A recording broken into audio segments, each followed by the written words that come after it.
প্রায় বাড়িতে মাংসর ঝোল ও মাংসের কষাটাই হয়, তো আজকে ভাবলাম যে নতুন কিছু ট্রাই করি। তো সেই জন্য কালো তিল ভেজে নিয়েছি, ভেজে নিয়ে সেটাকে গুঁড়ো করে নিয়েছি। তারপরে এখানে টমেটো, ধনেপাতা, পেঁয়াজ সব কুচিয়ে নিয়েছি। আর বাঙালির তো আলু ছাড়া চলে না, তো এর সাথে আলুও দিলাম, কারণ বাবা বললো যে আলুটা দিতেই। তো সেইভাবে আলুটা ভেজে নেওয়ার জন্য তেল গরম করে নিচ্ছি কড়াতে। তারপরে তেল গরম হয়ে গেলে আলুগুলোকে ছেড়ে দিচ্ছি। একটু নুন দিয়ে ভালো করে একটু ভেজে নেবো, যাতে পরে দেওয়া যায়।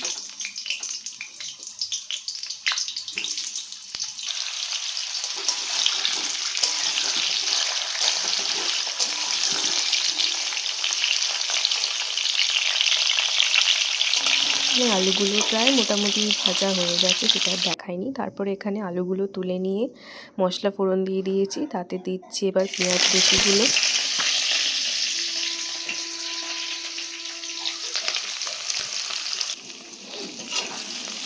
পেঁয়াজ কুচিগুলো দেওয়া হয়ে গিয়ে এবার এটাকে ভালো করে একটু নেড়ে নিচ্ছি।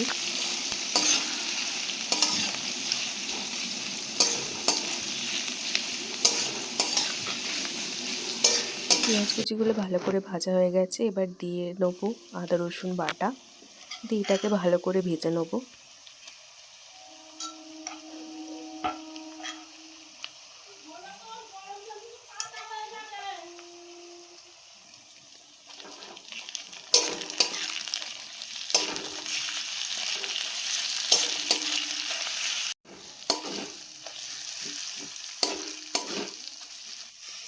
এখানে আদা রসুনগুলো ভালো করে ভাজা হয়ে গেছে, এবার দিয়ে দেবো টমেটো কুচিগুলো, আর এগুলোকে দিয়েও একটু নুন দিয়ে ভালো করে ভেজে নেবো, যাতে টমেটোগুলো গলে যায়।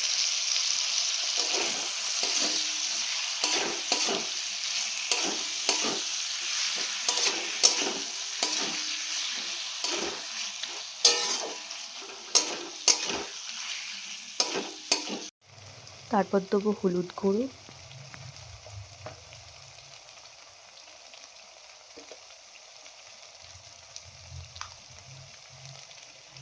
আর দিচ্ছি লঙ্কার গুঁড়ো।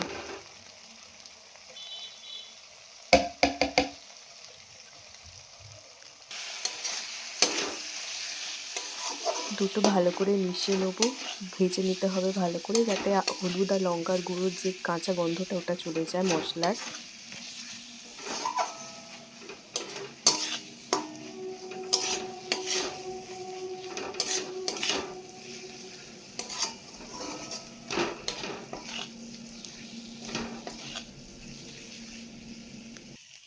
তারপর এখানে দিচ্ছি জিরে গুঁড়ো,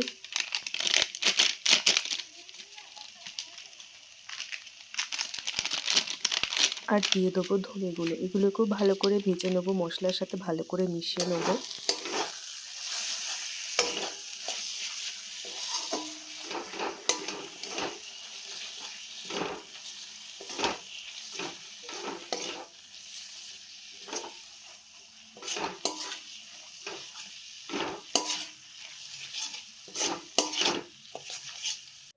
মশলা থেকে এবারে তেল বেরিয়ে গেছে, আর একটু ভালো করে ভেজে নিয়ে এবার এতে দিয়ে দেবো জল।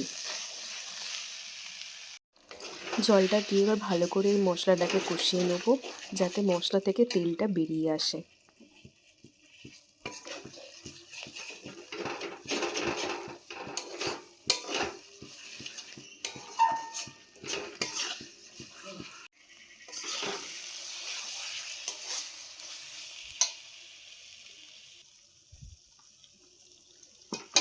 এবারে মশলাতে মাংসটা দিয়ে ভালো করে মিশিয়ে নিতে হবে, মানে কষিয়ে নিতে হবে।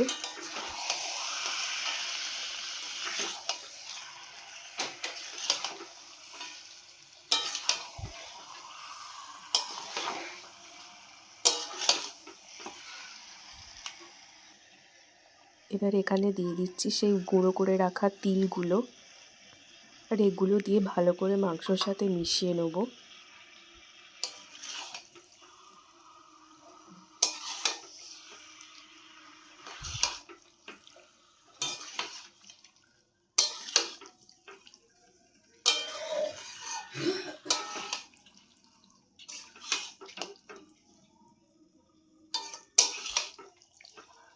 তিলগুলো মেশানোর পর ঠিক এরকম দেখতে লাগছে চিকেনটাকে।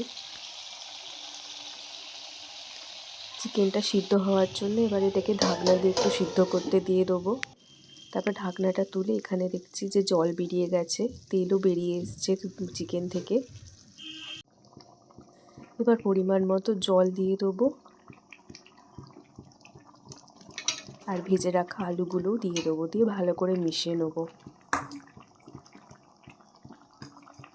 আর আমাদের এখানে চিকেনটা হয়েও গেছে।